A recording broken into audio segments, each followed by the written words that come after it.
Like many soft drink companies, I'm now at the stage of product development. So what I've done is I've brought together some of the finest brains in the BBC to brainstorm ideas for a new Mr. Riley's branded soft drink.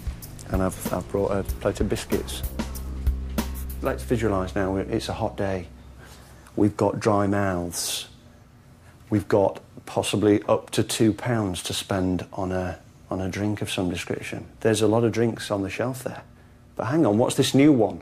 It's brilliant because what does it do? Quite like a because you're worth it, you know, sort of beautifier.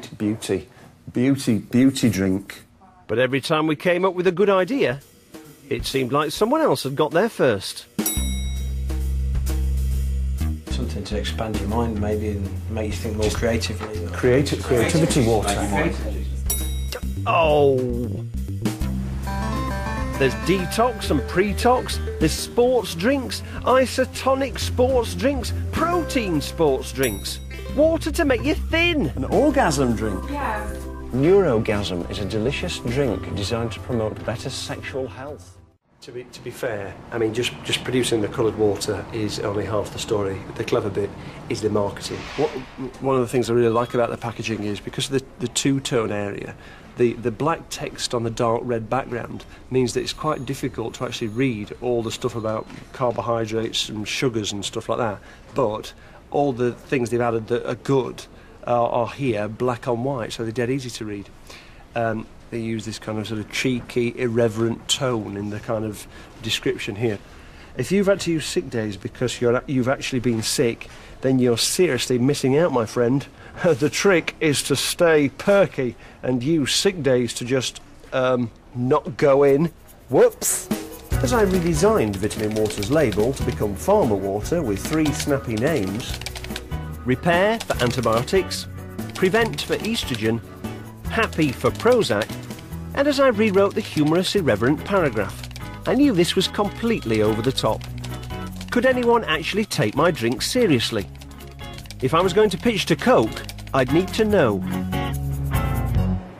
You've heard about vitamin water? Well, forget about that. This is farmer water. Okay, well, it looks very interesting and packed with goodness, so that sounds good. That it's called farmer water, I suppose it means that it's good for you. Well, it looks pretty natural. The only thing I'd look for is kind of like added preservatives, colours. Antibiotics in that one. That's called Repair. You drink this? Yeah. It comes so strong, very strong with this. If you saw it in the fridge, in a shop, And I knew what it was, I'd probably buy it. Maybe a bit confusing as to what the actual health benefits are, but yeah. Market research? Tick. Better check if it's legal. I'd imagine it's absolutely vital in the food industry to stay within the letter of the law. This is the product. It's called Farmer Water. The last thing you want is to have to withdraw your product because of some dull regulations. Initially, it would appear there seem to be quite a few claims on there, so what we need to do is take these away and have a proper look at them. No, I didn't want to be justifying actual claims. I pulled out the bestseller that had already made it through all this boring guff. Can I show you a bottle of vitamin water? Yeah. For example, this. Right. Vitamin water, this one. They wafer thin, the health credentials. The reality is that if we looked at that and said, well, actually, you know, we think there is an issue there, our only way of taking it forward then is to take them to court. Which could go on for years. And be very expensive. We've got to prove beyond all reasonable doubt that that is misleading. Now, our lawyers would like me to point out that Vitamin Water's claims are not misleading. So basically, the key is make it as sort of muddy and ambiguous as possible. I mean, what you'd need to do is actually go through that label and sort out which ones are the claims that will be caught by the regulations and which bits of it are actually just marketing speak. I was pleased with my first disgusting drink, and it wasn't long before I was on the trail of another. Wine. I'd never questioned why a bottle of wine has no ingredients list. It'd be really short, right? Grapes. Until I discovered Co-op had broken the industry code of silence by listing ingredients on their own brand wines. Just bought 2 bottles of wine, and on the back, they've got ingredients lists. It's got I don't know, about 5 or 6 types of grapes, but then it's got tartaric acid, potassium bicarbonate, potassium metabisulfite. I mean, they're like preservatives that you get in sausages and stuff. Isinglass from fish, and skimmed milk powder. It sounds like a meal in itself, doesn't it? I found out that although wine is tightly regulated, there are 50 things you're allowed to put in. Calcium sulfate. I see that listed as a deodorant. Ammonium sulfate. We can lump together diammonium phosphate with ammonium sulfate. Excellent. So it was common practice to use various combinations of this stuff in wine. The Co-op were just the only ones prepared to admit it. I visited a wine fair to get more information. We just clear the passages out. Do you use any kind of additives or anything to make the wine? Do you use any sort of like flavourings or yeasts or anything? No, so it's just so what's in this bottle? Just grape juice. That's grape juice, yeah. You know the Co-op on their own brand wines have started doing like ingredients lists. Yes. Is that something that you would do on your wines? There's some things I've got to stay where they are, and let people dream about their bottle of wine. That got me really curious. People shouldn't know what's in wine because it would spoil the dream. I needed to see exactly what these ingredients were. When the moon hits your eye like a bigger pizza pie. To find a winemaker who was willing to show me the secrets of mass-producing wine, I had to go to Tuscany. It was an excellent opportunity to show off my new wine knowledge. This is fantastic, this. And they're vines, presumably, there. They are, funnily enough. Yeah. I know it's confusing, it's a vineyard. It's a bit of a coincidence. Well, you know, I just wanted to confirm that they were actually vines. Monty was willing to show me how to use the secret ingredients he doesn't use in his own wine. I asked him about my wine fair experience. When we asked them what was in it, they all sort of said it's all just, you know, really good quality manufacture and treating the grapes beautifully. Well, that's what they're going to say, isn't it? Because they automatically assumed you knew nothing about wine. My perception of the winemaking process is that you have vines in some beautiful area of countryside, like we're in here. The grapes are taken, they're crushed, the juice comes out, and then it's left to ferment in an oak barrel, and then you drink it a few years later. Yeah, well, that's how it can be, and some people still do make wine like that. If you make wine in a very natural way, the taste changes greatly from year to year, and the modern age we live in, we just like things that are consistent. Yeah. It's kind of like the burger culture, almost every burger tastes the same.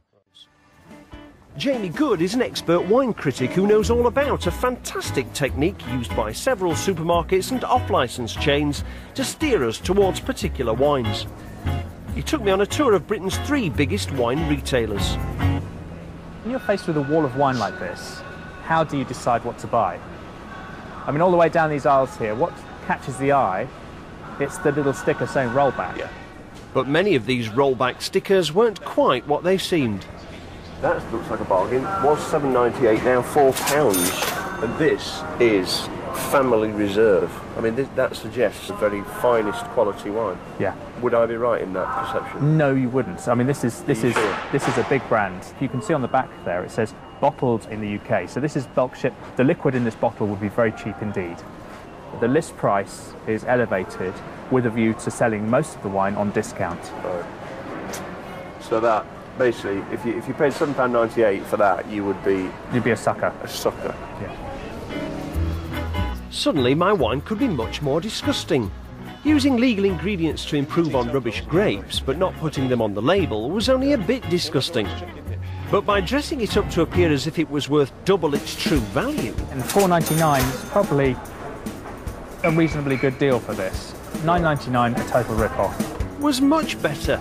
I was like a kid in a candy store, and I was learning lots of useful info. Prestige de Calvé. I mean, it doesn't mean anything but prestige. Prestige, it's prestigious. This is a £5 or £6 wine. It's not a £9.99 wine. That tells its own story. Those two that are less than half price. Yes. Are totally sold out. When you're buying a bottle of wine that's more expensive, how do you know that it's not just artificially inflated and you come in the store next week and it's going to be half the price? That's a risk you don't know at all. This Isla Negra Reserva Chardonnay is on the shelf at £8. I reckon that's a £4 or £5 wine. Really? That's there to be reduced, I think. Sure enough, the next week it was half price. I'm not suggesting all wines that are on a special offer aren't worth their full asking price. Right. But I think that commonly you'll find wines that are on the shelf at a higher price than the liquid in the bottle justifies. But for people to think they've got a bargain, they have to believe it was worth the original price in the first place. So I've developed my own wine using, you know, quite poor quality grapes. I've used all the additives I can to bring it up to the standard required. But now what I want to do is try and make it look as expensive as I possibly can, so that hopefully I can get one of these supermarket half-price deals underway. So it's going to retail for about £5. I want it to look like a £10 wine or above. So what can I do in terms of the labelling to, you know, sell the wine? Who's your target market? People who don't know anything about wine, first and foremost. When people make their boutique wines, they give them very highfalutin kind of Greek names or all those sorts of things. If you rack up enough, you know, meaningless terms on the label, it has a sort of effect. A Grand Reserve here means absolutely nothing. We could put Grand Reserve on it. The biggest thing on the label there is limited release. They've bottled out slightly, though. They have, instead of having a picture of a grand chateau on the front, they've got just the gates of the chateau. You can't put a chateau on a label unless it comes from a chateau. There are some rules. So that's why they've gone for the gates, then? Well, it could be the gates to a garage, it could be the gates to anybody's house. So, well, my wine is from Italy, actually. And Italy's more about a castle, isn't it? Castillo. Castillo. Can I use a Castillo? I'm sure you could use that. That is absolutely perfect. I feel slightly uneasy about it because you're implying that this is a wine-producing property that you own. But there's an ethical dimension here as well, isn't there? Sorry? It is a what dimension? Ethical. Leave the ethics to me. Is there any rules or regulations covering coats of arms? About heraldry. Will I get into trouble? I don't think you will, no. Well, you see, the coat of arms implies family, doesn't it? Familia Alexiers. The winemaker's signature is always a good one as well. Yeah, and maybe numbering it. You could use Roman numerals. That always looks pretty classy. These medals here, are they like awards that they've won? Yeah, these are basically trying to convince consumers subliminally that this is a medal-winning wine. I thought we'd have like maybe a tasting note on the front. There's complex, spicy nose of ripe red fruit, well rounded on the palate with soft tannins and a long, complex finish. And we can do that at a £5. And we can do that at a £5. Okay. I now had my disgusting wine in a posh new outfit, but would it fool anyone? And what about some of those so-called bargain bottles I'd picked up at the supermarkets? What would the public think they were worth?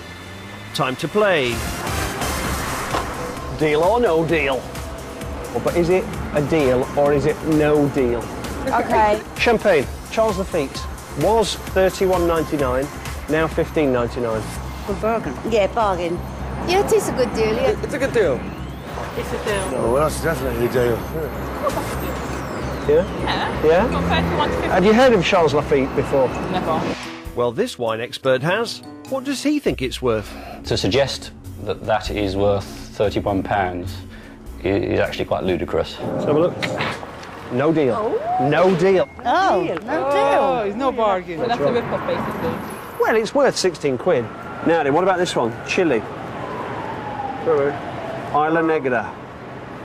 I say deal myself. Yeah? Was 8 quid. Now 4 quid. 4 quid. Can't go wrong. Can't go wrong. Are you getting a half-price bottle of wine here? Maybe because it's a reserve. The thing is, that doesn't mean anything in Chile. Yeah, good value, but £4, £4.50, I'd be happy with that. But I certainly wouldn't be happy at £8.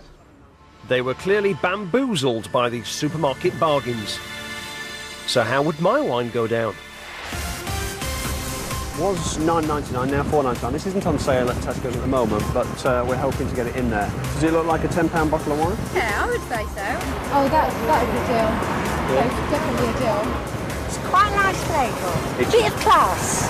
It does say limited release. Deal. Asda say our customers tell us they love our award-winning wine. And the Asda price guarantee means that we will always be the lowest priced on their weekly shop.